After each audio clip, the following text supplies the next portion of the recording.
welcome to the 34th Hayley-Roxanna Crafts quick cross stitch video, where I share information, hints and tips on one area of cross stitch in a short video. In this video I am focusing on tips to help counting when cross stitching. The most common errors in cross stitching are usually down to miscounting. No matter how often we hear the advice to count twice, stitch once, errors can still be made. So I thought I would share some tips that help me, or I've seen help others, counting when cross stitching. My first tip for counting is to use the holes. So when I count on a pattern, I tend to count the corners of the squares, which would be equivalent to the holes on the fabric. So if I was counting to start doing the green area and I'd finished the castle, and I was counting, say, from here, I would count across 1, 2, 3, 4, 5 to start here. Okay, so I'd count the holes. I can then count the equivalent holes on the fabric. So I would probably do it with my needle underneath, actually, because I can slide it along to each hole as I'm counting. Okay, but you'd literally just count the holes. 2, 3, 4, 5, say. Okay. I do this because I find I lose track if I'm counting the squares. But if I'm counting the holes, I can use my needle and go hole to hole. Yeah, rather than trying to point at a square and then forgetting which square I'm on and sort of missing my aim a bit. I literally slide my needle along the holes, and especially if I'm underneath, I can slide along the holes like that and see where I'm counting. My second tip for counting is for when you have a large number of stitches to do in a row, such as across the border in this sampler from Disney Cross Stitch magazine by Hachette Partworks. When stitching the bottom of my crosses, I complete a full stitch every 10th stitch. So like I've done here. So every 10th bottom stitch, I've done a full stitch. Okay, and I've only got 5 there. So if I was to do another 5, I could then do another full stitch. This helps when I think I have reached the end of the row and I want to double check, or even if you get interrupted as you're stitching, to count how many you've got. If you're interrupted, you only have to go back to where you did your last full stitch to make sure you've got 10 before you do the next full one.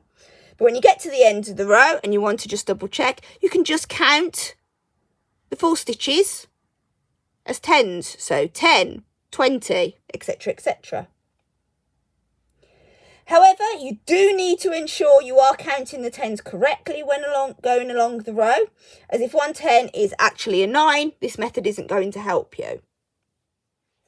My final tip to help with counting is to use gridding. This is a technique mostly used on large cross-stitch projects to help the stitcher with counting and sizing. You may have seen it when someone has shared a picture of a partially completed cross stitch and their fabric is covered in small squares. There are different ways of gridding your fabric, but the one thing they all have in common is that they divide the fabric up, usually into 10 by 10 squares, that match the way the 10 by 10 squares are often shown on patterns with this gridding. So the 10th lines are often darker. The quickest way to grid fabric is to draw a line every 10 squares, horizontally and vertically, using a pen or pencil made for writing on fabric. Okay, so such as those, or you can even use the heat erasable pens like these, or friction pens, just as examples. You definitely want to avoid using just an ordinary pen or pencil for marking your fabric, as these may not wash out. But even when using fabric pens, I would test the pen on a scrap of fabric or right on the edge of it first, just to be sure that you can erase it when you're finished. Another method of gridding is to use thread to stitch lines on your fabric, as I've done here. You can use embroidery thread to do this, but it's more cost effective to use ordinary sewing thread. You don't want to waste your expensive embroidery threads on doing this. You want to use a thread that is a contrasting colour to your fabric to make it easy to see. So I've gone with black here so it really shows up clearly. And then you just do a running stitch every 10 rows or columns. I started by doing the centre lines first and then working out from there, because that will help when centering your project on the fabric. Once you have finished your cross stitch, you can then carefully just remove these stitches. However, you do need to be careful when stitching so that you don't pierce this thread, as it can make it harder to remove. I have heard of some cross stitchers using fishing line to grid their fabric, as this can't be pierced when stitching. But the semi-transparency of fishing line can make it hard to see, especially on darker fabrics. You can also get thread that's specifically for gridding, but as this is a speciality thread, it can be harder to find and expensive to buy. So just being careful, using ordinary thread works just as well. The easiest way to grid your fabric is to just buy pre-gridded fabric that is available nowadays.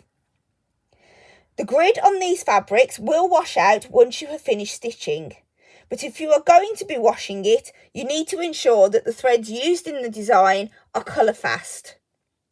It can also be hard to find much variety in regard to counts and colours of pre-gridded fabrics.